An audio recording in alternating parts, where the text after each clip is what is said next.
Hey lads, we have another game here with the Jobava London, and I'm playing against a 774 from Iraq. In the Jobava London, we put the pawn on d4, and often the most common response is d5.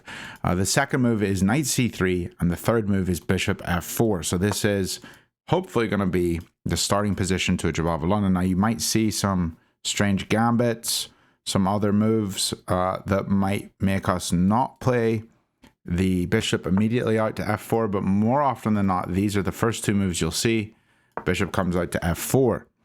Now, we are looking at that c7 pawn, and kind of like the fried liver, when you bring this bishop out and you look at this pawn, and you bring a knight here and you look at this pawn. This is often an idea you can go for. It's actually quite a strong idea against what my opponent has exactly done here, which is he's developed both of his knights. Now, this seems like a really good way to play the game. Get your knights into the middle of the board, develop your pieces. But if you move both of your knights first against the Jobava, you've already fallen into a serious issue, which is the move knight b5. Now, this actually breaks an opening principle, which is don't move a piece twice in the opening. But you'll see afterwards in the analysis that this move is the best move in the position. Knight to b5, and we're immediately attacking c7. Now, how does he defend c7? There's really only one good way, and that's moving the pawn to e5, which he's found. Any other move to defend this, if he moves his king, doesn't really defend, because the king and queen both don't want to take, because as soon as we capture here, and if the queen takes, we win the queen, and the king can't take because it's the king, he can't move into danger. So the only good move here is e5, blocking one of our attackers, and we're just going to recapture with bishop takes e5, and we're still looking at that c7 pawn. That pawn cannot move, so it's going to be captured. Right now, they can block our attack, or they can capture our bishop, and it's pretty rare to see them block the attack. We're probably going to see them take with a knight. Now, if they do block, we can simply recapture, and I like to capture with the bishop, because then the pawn takes, and they've got two pawns here that are just in big trouble. However, they've gone with the most common move, which is knight takes here. So we're going to recapture here on e5 with the pawn. We're attacking their knight. Their knight's going to have to move, and this is all sort of forced. Their knight's moved. Now, they could have actually attacked our knight, which is another really good way to get out of danger, but they've moved their knight. This is the most common move you're going to see. And now we want to remember, what was our threat in this position? Our threat was we got the bishop here, and we got our knight here, and we were threatening to take on c7. But right now we can't capture on c7 because the queen's defending c7. And so how do we get rid of the queen defending c7? Well, the brilliant move, queen takes d5. We're actually going to draw the queen off of the defense of c7. And when we capture on c7, we're actually hitting the king and the queen. So this is a beautiful family fork, hitting all of those squares marked in red when we capture on c7. So we'll probably see him capture our queen here. He could also retreat the knight, which isn't that great. I think capturing is the most common move you're going to see. You may also see pawn to c6. If the pawn goes up to c6, that's a fork. We would just trade off queens. We capture their queen, they capture. And then we could retreat our knight. That would be totally fine. Right now, he's trying to get aggressive.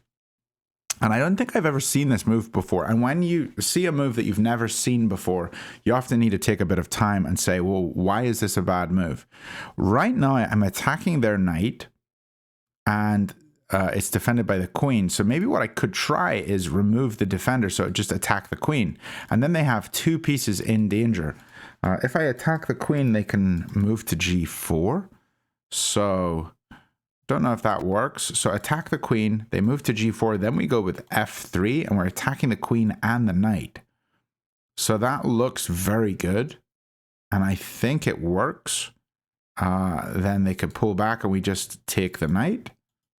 However, maybe there's better moves to have a look out for, and one of those better moves might be knight captures on c7 because it's a check, and you should always look out for checks. And if I'm just looking at the position here, we're hitting this square, this square, this square.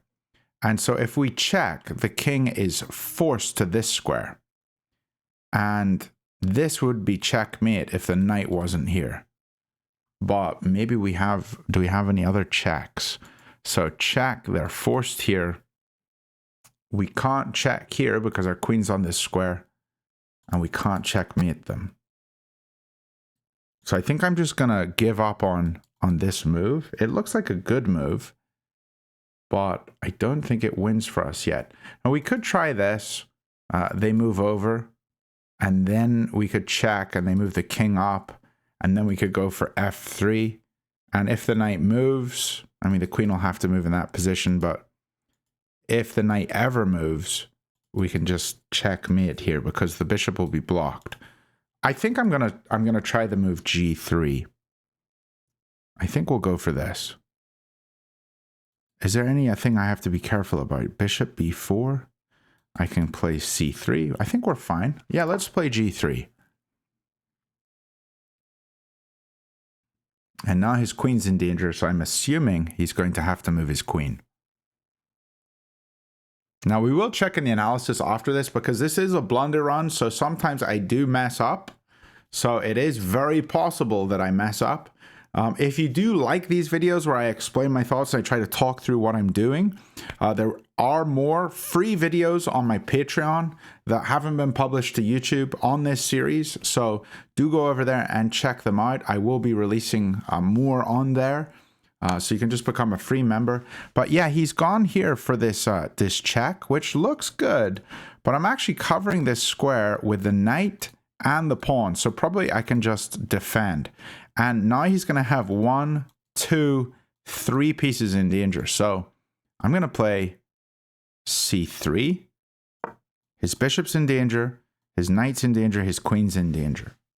I don't think he's getting out of this. And I'm also up 2 points of material. So he's moved his bishop and his queen is still in danger. So I think I'll just capture the queen. This has to be a good move. And we'll see if I've misplayed anything. But I think we've played this pretty well.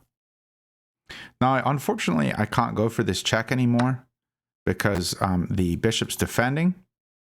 I can simply capture back here. If he takes with bishop, I take with knight. That's fine. I can also just capture with knight. I think I'm going to just capture with the pawn. And this looks like a nice fork, but it doesn't quite work for him. And he's actually castled, which I think is a very good move. Okay, I think what I'll do myself is just castle.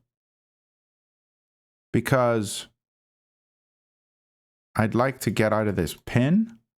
I think castling is totally fine here. I could also go rook d1, but then he could kick me. And if I move, then this would actually be nearly checkmate. I could block with the rook.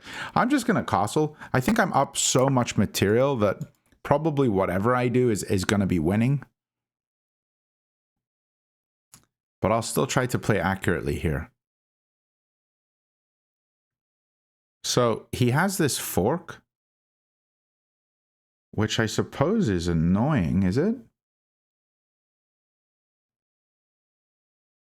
Yeah, I didn't actually even think about that. So maybe I have made a mistake here. Maybe I should have just moved the knight first. Well, I guess I couldn't quite move it because the bishops would have been able to take then. But maybe taking the pawn is not a big deal. And now I might be losing the knight if he plays the move c6. So I may have needed to play that more accurately. But we're up 13 points of material. So even if I lose the queen, I'm not too worried. Okay, so he's attacking the queen.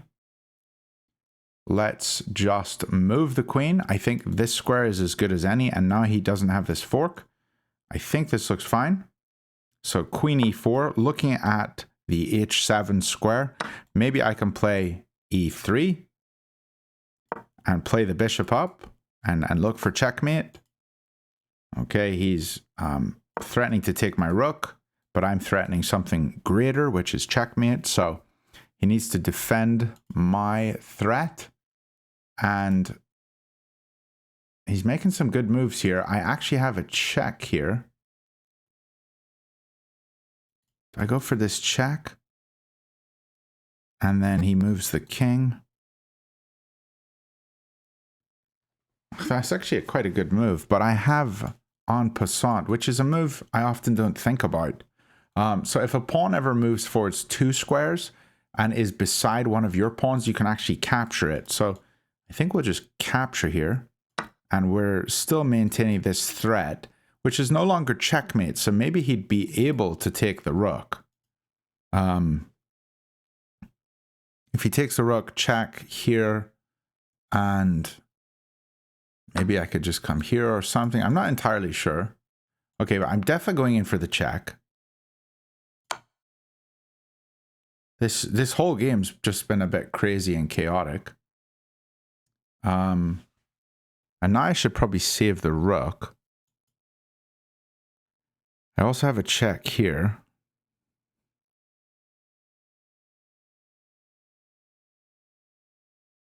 I don't think it's wrong to give another check. So we'll just try to give another check and see where he moves. Okay, so he's blocked here, which is completely wrong, because that's a free rook. My bishop's defending. Okay, now I'm going to go here. And I even have this check. And now my rook can get active. Not yet, but we can check here with the queen. And he has to go down. And now we can check here with the knight. And that's a fork. And now we can check here with the rook. And that's another sort of fork. And now you can check here with the knight. And now I can check with the queen. And this poor guy is getting bullied. And now he has to go here. Or block. But we can just checkmate with the queen here. GG. Let's have a look and see where we went wrong.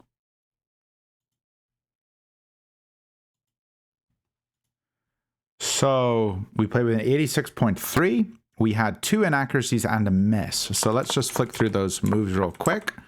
So yeah, not good to move a piece twice in the opening, but here it is the best move.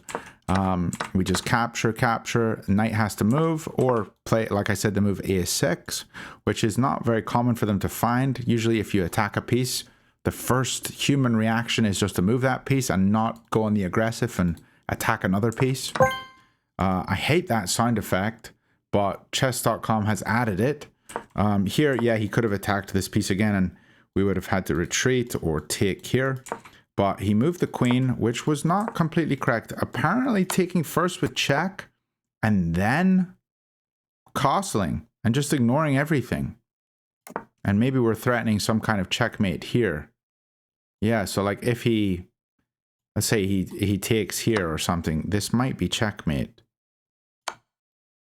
Yeah, that is checkmate in 1. So I could have castled and just allowed this, which is really interesting.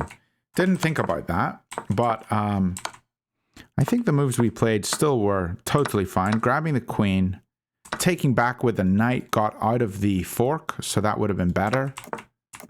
And yeah, this was inaccurate because he had the fork, which we said, but we're still completely winning. And here there was 2 loose pieces. They're both not defended, but neither are attacked. But if you ever mark out all the loose pieces on a chessboard, try to find ways to attack all of them. And this way attacked both of them. So we could have gone for that. Yeah, en passant was best move. And yeah, in this position, we could have pulled back with the bishop defending the rook, but he kind of blunders here. We had a mate in 5 if we took with the bishop first, but we didn't find that. And apparently here, a checkmate in 2, rook here, and whatever he does, then we have checkmate with, wait, where's the checkmate? Is it here? That's a pretty beautiful, no? Wait, where is it? Why am I missing this? It's here, is it? No, because then he says this square. Oh, it's here. Yeah, that's a pretty nice checkmate. I didn't see that. So the rook and queen cover, and then these squares are covered as well. So we missed a checkmate, but we find a way to get it eventually. Well, I hope you guys enjoyed that. We're up to 786, and I will post the next one of these videos on the Patreon. So do go over there and check it out. Bye for now.